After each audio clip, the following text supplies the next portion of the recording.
মানুষ হওয়ার শিক্ষা। নিজের একটি ক্ষুদ্র প্রার্থনায় স্বামী বিবেকানন্দ মানুষের যেটি মূল প্রার্থনীয়, একান্ত প্রয়োজন তা প্রকাশ করে গেছেন। মা, আমার দুর্বলতা কাপুরুষতা দূর করো, আমায় মানুষ করো। সর্বপ্রকার দুর্বলতা থেকে মুক্তি এবং মনুষ্যত্ব লাভ যে মানুষের মূল প্রয়োজন, একান্ত প্রয়োজন, তা নিঃসন্দেহ। কারণ মানুষ যে ধর্মের ও যে সংস্কৃতির অন্তর্ভুক্তই হোক, নানা প্রকারের দুর্বলতাবশত তার চরিত্র, সংস্কৃতি ও ধর্ম বজায় রাখতে পারে না। শারীরিক দুর্বলতা এবং ততোধিক মানসিক দুর্বলতাই সব রকম স্খলন ও বিচ্যুতির কারণ। অনেক কিছু করা উচিত বা উচিত নয় জেনেও আমরা মানসিক দুর্বলতাবশত তা করতে বা তা করা থেকে বিরত রাখতে পারি না। কার্যকালে মানসিক নানা প্রকারের দুর্বলতাবশত যা করা উচিত বলে জানি তা করতে পারি না, যা করা উচিত নয় বলে জানি তা পরিহার করতে পারি না। ফলে মনুষ্য চরিত্র বা মনুষ্যত্ব রক্ষা করতে পারি না। মানসিক দুর্বলতা থেকে মুক্ত থেকে মানসিক সবলতা লাভ করতে হলে শারীরিক সবলতাও অনেকটা প্রয়োজন। কারণ শরীর দুর্বল বা রুগ্ন থাকলে অকারণ নানা ভয় ও মানসিক রুগ্নতারও সম্ভাবনা থাকে। তাই স্বামীজি অনেক জায়গায় শারীরিক দৃঢ়তা ও বলিষ্ঠতার কথা বলেছেন। শরীর সুস্থ লাভ করলে তবেই একটি সুস্থ সবল মন লাভ করার সম্ভাবনা উজ্জ্বল হয়।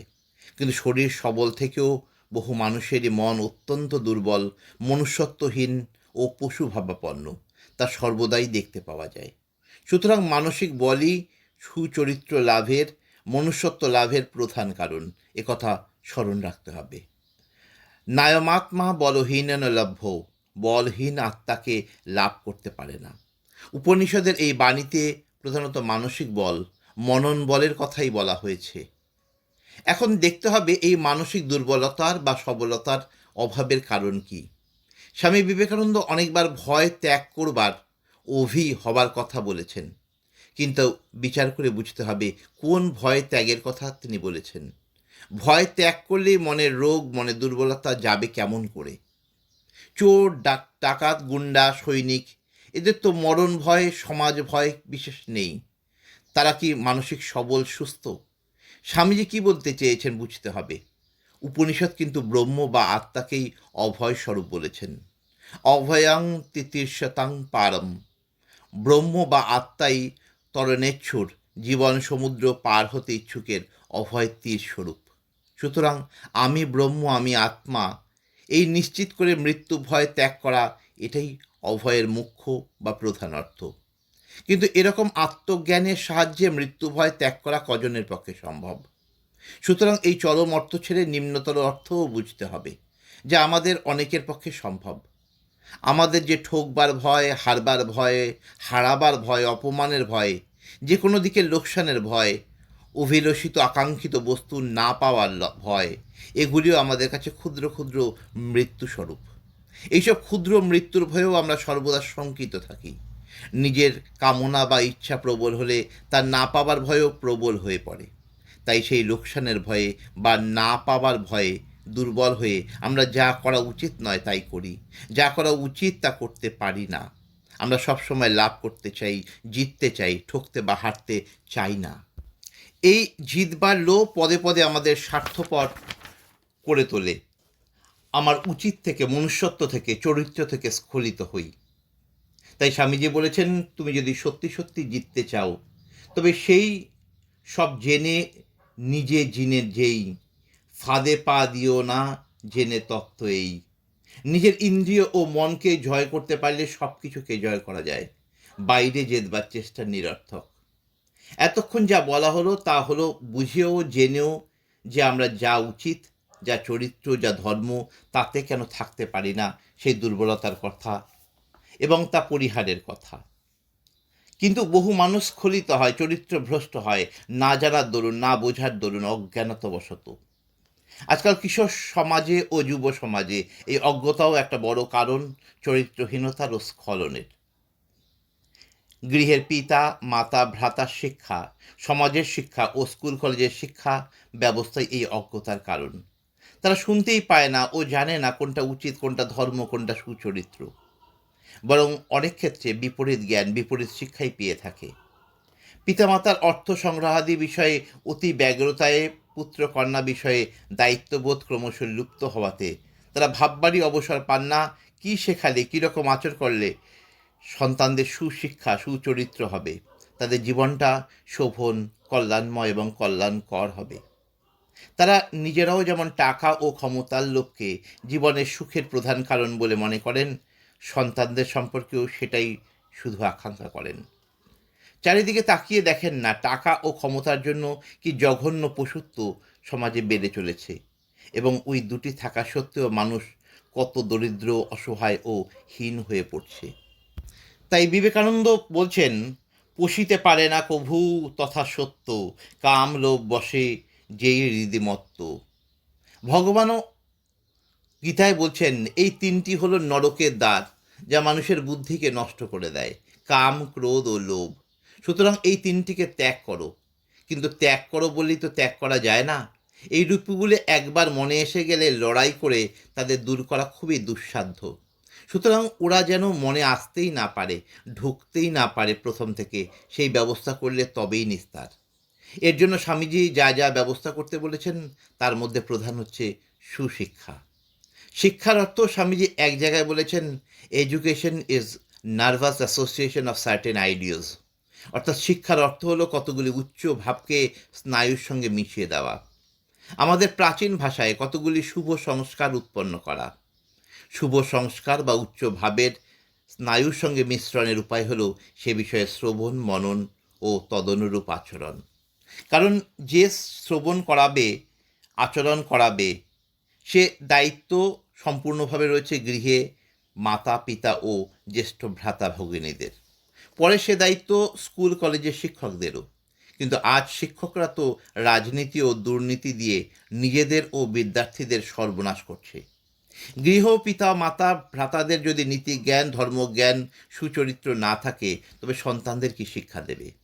তাই সকলের জন্য স্বামী বিবেকানন্দ বলেছেন, পবিত্রতা, নিঃস্বার্থতা এবং ইন্দ্রিয় সংযম এইগুলি ধর্মের মূল কথা। ছোটবেলা থেকে মানুষকে ইন্দ্রিয় সংযম করতে ও করাতে হবে। আজকাল তো পিতামাতারা সন্তানদের সব আবদার পূরণ করা, যা চায় তাই দেওয়াকেই ভালোবাসার চরম নিদর্শন বলে মনে করেন।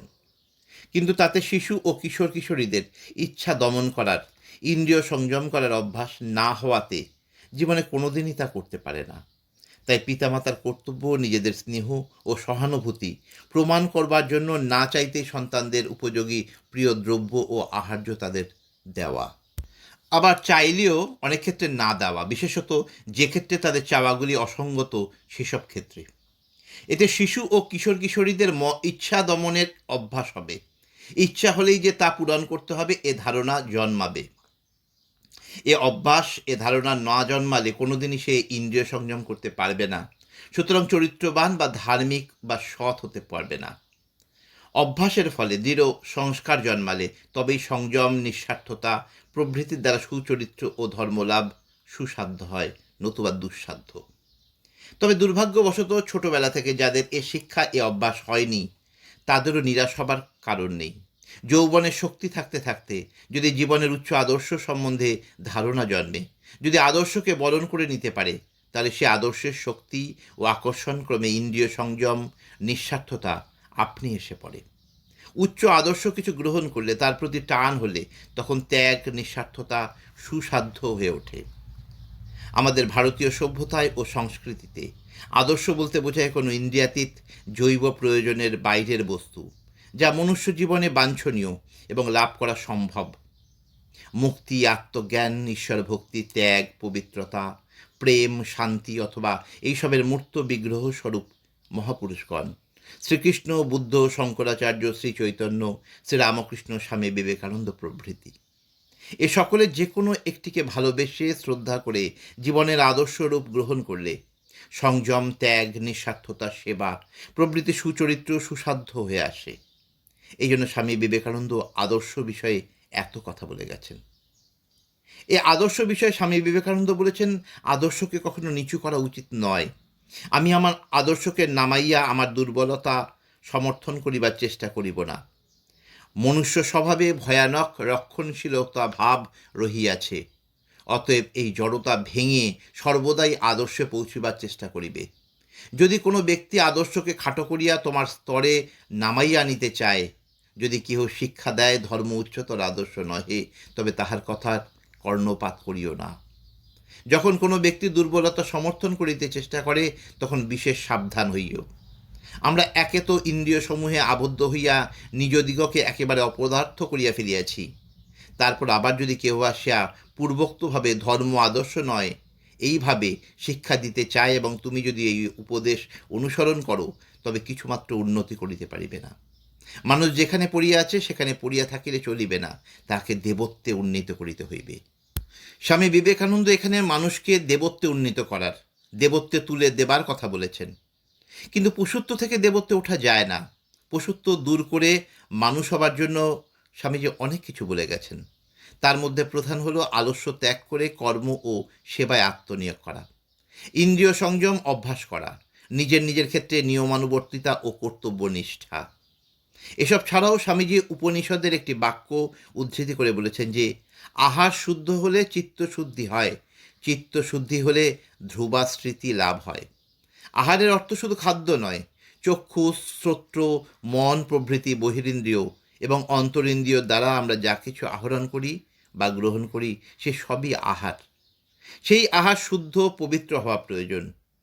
চক্ষু, শ্রোত্র, রসনায় কোনো অশুদ্ধ অপবিত্র চিন্তা না করিলে চিত্তের শুদ্ধি লাভ হয়। চিত্তের শুদ্ধি হলে কর্তব্য ও অকর্তব্য বিষয়ের স্মৃতি বা জ্ঞান ঠিক হয়। চিত্ত অশুদ্ধ থাকলে ঠিক কর্তব্য নির্ণয় হয় না। আত্মজ্ঞান বা ঈশ্বর ভক্তিরূপ উচ্চতর আদর্শের স্মৃতিও অবিচলয় থাকে, তাই আদর্শচ্যুতি ঘটে না। চিন্তা ও যুক্তিহীন অনেকের ধারণা এই যে প্রাণ যা চায় তাই করাই হলো পথ। এই প্রাণের চাওয়াকেই তারা আবার বিবেক নাম দিয়ে চালাতে চেষ্টা করে। কিন্তু তারা বোঝে না বা বুঝতে চায় না যে আমাদের অসংস্কৃত বা অশুদ্ধ মন বা প্রাণ যা চায় সেটা কল্যাণ বা শ্রেয় নয়, সেটা হলো প্রিয় বা সুখকর। ওরূপ মনের প্রেরণা বিবেকও নয়। শাস্ত্র বা মহাপুরুষের বাক্য অনুশীলন করার ফলে যে শুদ্ধ উজ্জ্বল বুদ্ধির উদয় হয়, তাই বিবেক। অশুদ্ধ অসংস্কৃত মনের প্রেরণা অবিবেক প্রসূত, সুতরাং বিপদগামী হয়ে থাকে।